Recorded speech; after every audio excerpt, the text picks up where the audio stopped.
What is up guys, Patterson here. Today's FIFA 17 video. So we're back with the Rise again and we're doing a recap episode, which I'm doing this now instead of doing the full 40 games. I'm going to show you the last 10 games on this episode. I think this is a very better kind of schedule for it. I think playing 40 games and stuff like that gets a bit boring, especially on YouTube. There's only so many games that can show you scoring goals and stuff like that to try and improve your game yourself. So here's my team here. I did buy Team of the Year Ronaldo. I always wanted to buy Ronaldo, so as you can see by my team, I sold Pogba, Mane, 9 Golan, loads of players. That's how I got the money. There's no funny stuff going on here. I don't buy coins. I bought FIFA points once, and that was for a video where I got Ozil. That was the only time I've ever bought FIFA points. I don't agree with the system, to be honest, and since we get Elite 1 nearly every week for the past 20 weeks, we finally get enough coins to buy Team of the Year Ronaldo. I did have 30k left over, so I had some of the Spurs players in my club, so we got Harry Kane as well. Very nice card. I've seen a lot of hate towards Harry Kane because of this, but I think his 91 card, I've had his 88, I've had his 86 I think it was. And this 91 card is something very special for a target man up front. So I've got some weird chemistry styles on them. I've got Harry Kane with Engine and Ronaldo with Guardian. I think Guardian puts a lot of Ronaldo's stats up that aren't up already higher. So Engine, it gives Harry Kane everything that he needs, I'm pretty sure. So Harry Kane is very good at something that he's not very good at, to be honest, is heading. I don't know why. Something you would expect from a big target man striker, he's just not good at all. Well, I will give you a quick tip for Harry Kane. If you can precision dribbling with him, L2, R2 and then finesse shot, that works very well. So across the team we'll have some good players. Insigne comes on straight away. So does Dele Alli for Enzo in the midfield. And it's a similar team to what we always run. So we're going to get straight in the games here in a second. Obviously, Alonso, Isco, we got monthly rewards, can't even speak there. So we're just going to get straight in the games here, and here we are. This is game 33, and I put a little annotation on the left just to show you what game we're on. So this opponent here has some nice man of the match cards, Tolisso, Lacazette and Fekir. So Ronaldo, let's talk about Ronaldo for the first section of this video. He's definitely not worth his price tag, but since if I wanted to sell him, I would lose 500k on him anyway, which would put that down to 4 million. My question is, what would you spend 4 million on in FIFA? So it's took me the whole year. Obviously, I'm not one of these YouTubers who just ask the coin sponsor for coins. Wouldn't do that in any way, by the way, but no one has approached us or that sort of stuff, so I wouldn't anyway. But since I couldn't do that and get Team of the Year Ronaldo for the reviews at Team of the Year anyway, but I wasn't doing videos then, so obviously I couldn't do that.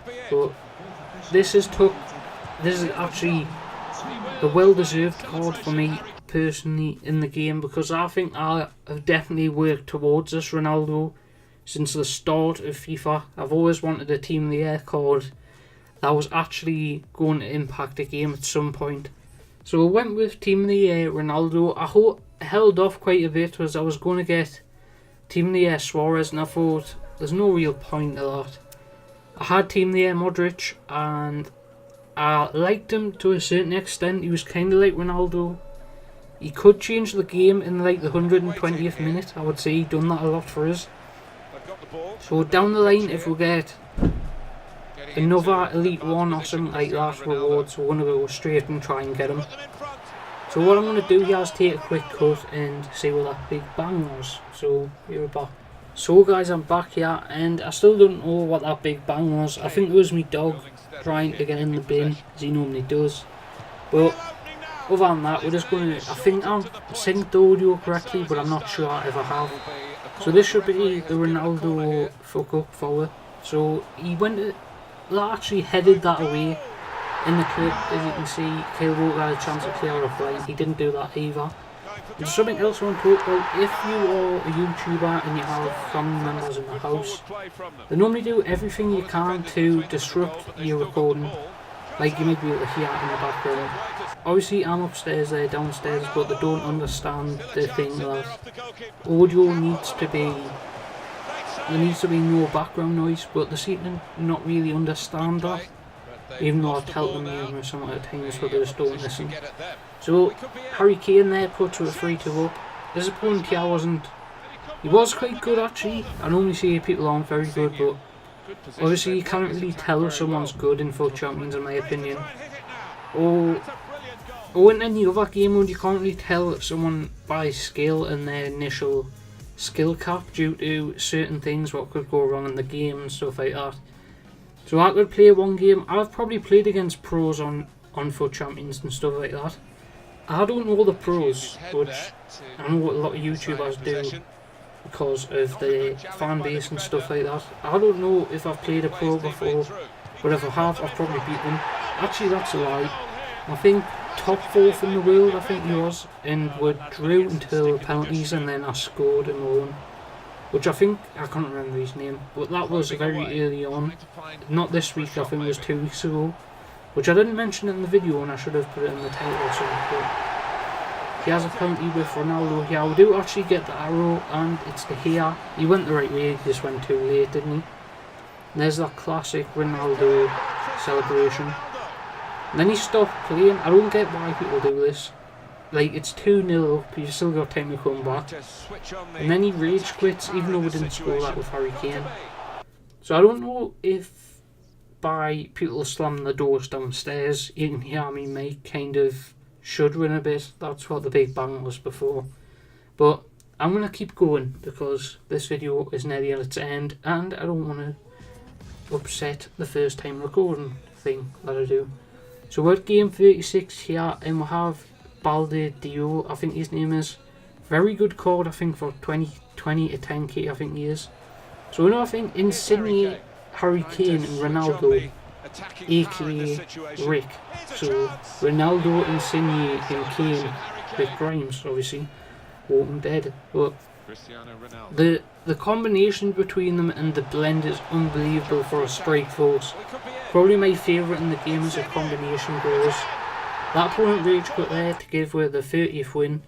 So let's talk more about Rick. Rick is, obviously I just tell you, but Rick as the combination, that's what they're going to be called from now on, as I'm going to use them in next week's Weekend League as well. So Rick obviously is going to do very well for it in this. I can't keep calling him Rick, can I? Let's just keep going with it. So Rick is very good under pressure and on the counter attack. As you can see here, Insigne has it to Dele Alli, who comes on as a sub. I don't know if I mentioned that. And then Insigne bangs one past, I think that's Begovic, but I'm not too sure. And this opponent here wasn't bad, he just couldn't handle Rick. Rick was tearing it up, and then it comes to the 55th minute, he comes down with Eriksen, as a lot of people do. The Eriksen-Suarez connection is very good as well. I seem to see a lot of people using that. So he didn't actually get the win there, but we got the win to the 31st win. So at the start of this video, we need to win, I think, every game to get Elite 1. But you can see here, the record is 1,099. This is the 1,100 game, which I like to kind of go on milestones and shit like that, but that doesn't really matter. So Neymar, Jesus, Coutinho, Pogba, KDB. So when I see a team like this, it doesn't really, it doesn't bother us, as I know we can do work with Rick into Kane, and puts it 1-0 up. So Alonso is in the midfield at this point, who Insigne, that was nice, that was just nice. See Ronaldo with the rebound and puts one back of the net past to here. So that was a nice finish by Ronaldo there. As you can see there on that cinematic shot of the stadium, you could see a lot of the people had the heads cut off the top. I don't know why that was. It was some sort of glitch. This opponent rage quit in the 20th minute to give with the Elite 2 win. So we need 2 more wins here to get Elite. So this is the 39th, second to last. So we need 2 more wins to hit that Elite 1. And when I came up against this team, one thing I seen straight away, he's got Eric Bailly at the back. biggest mistake. You can have all the good players in the world. You've got Eric Bailly at the back. We're going to destroy you. So Ronaldo into Kanye, as we call him now. Kanye into Ronaldo into Insigne, and Rick is combining lovely. That was a growing accent, by the way, not very good one. But Rick obviously doing work as usual. Inside to Lacazette, and he gets on back at 85th minute. So I thought we were holding on to this game here, because we did do very well, and throughout the whole game I think I had like 12 shots and all of them could have went in. So Kanye into Insigne, into Ronaldinho, I don't know. But this video is going to be kind of weird, I just realised that now, but 33rd win, we're getting close to that Elite 1. So here, I would have probably discarded Ronaldo if this game didn't go the way. 1,101. Last game, it's a must win to get Elite 1. Will we do it? Find out in the next episode. No, we want to do it now.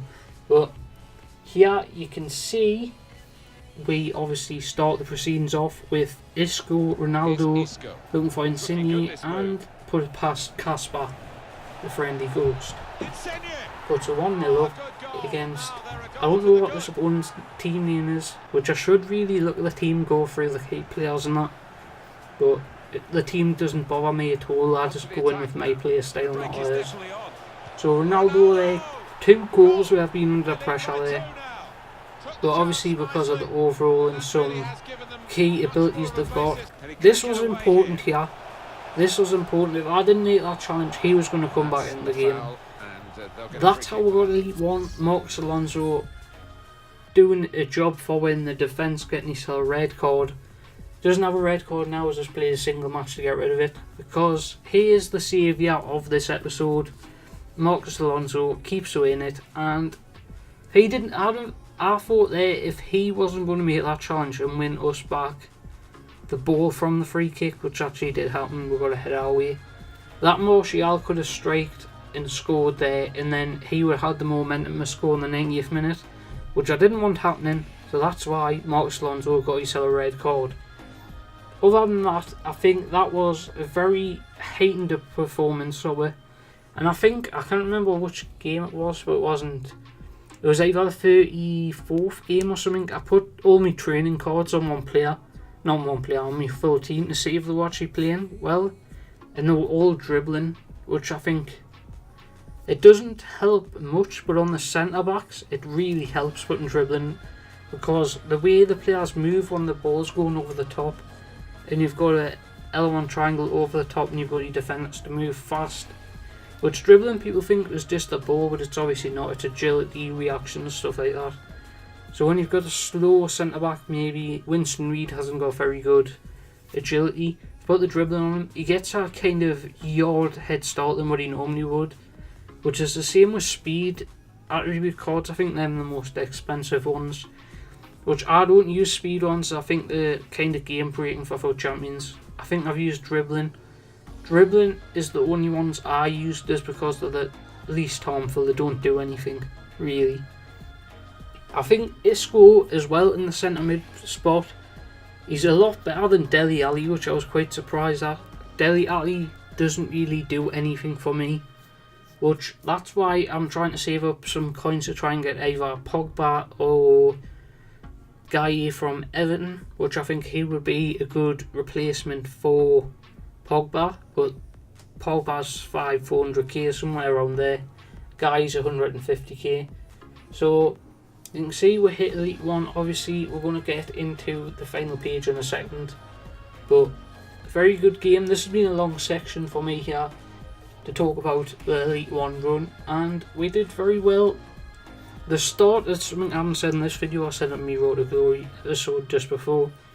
The start of FUT Champions, where they extended it until Monday, that shouldn't have happened, because extending the games doesn't really help the people that's lost the games like me. That I don't think it was fair to extend it, because this gives people extra time to play the games. There you can see we played 40 games, lost 6. That's not bad. And that is going to be wrapping it up for the day. I have been Patterson. Thank you for watching. I will see you next time. Goodbye.